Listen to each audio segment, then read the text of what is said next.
இன்றைக்கி விலாக் என்னென்னா, நம்ம வீட்டு மல்லிகைப்பூ செடி எப்படி பூத்துருக்குன்னு பார்க்கலாம். இங்கே பாருங்கள் எவ்வளோ அழகாக பூத்துருக்கு.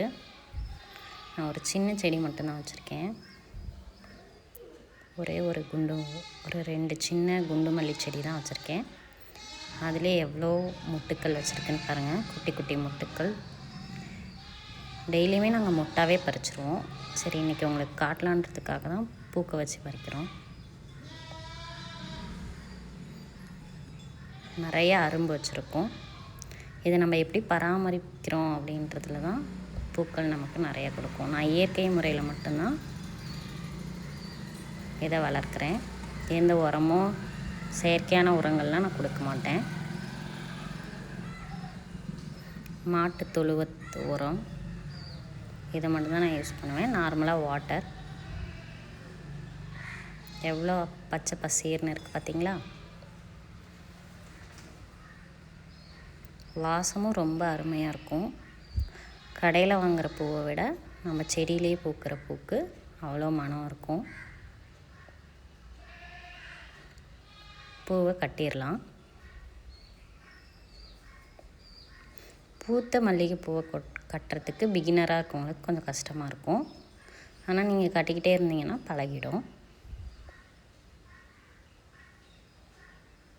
ஃபஸ்ட்டு 2 பூவை வச்சுக்கோங்க, கீழேருந்து மேலே, அப்புறம் ஒரு நாட்டு. அவ்வளோதான். இதே போல் கண்டினியூஸாக கட்டிகிட்டே இருங்க.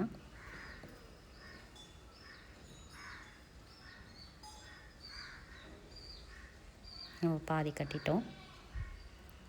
இங்கே பாருங்கள்,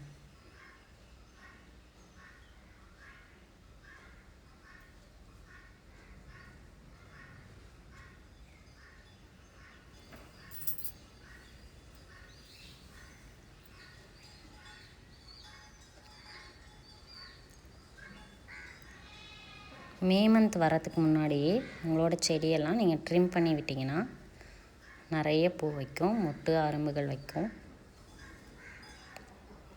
2 நாளைக்கு ஒரு டைமாவது தண்ணி நல்லா ஊற்றிட்டே இருங்க.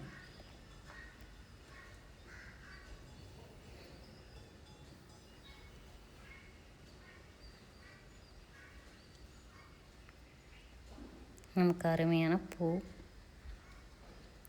வாசனையோட அழகாக நமக்கு கிடைக்கும். நீங்களும் உங்கள் வீட்டில் பூச்செடி வைங்க.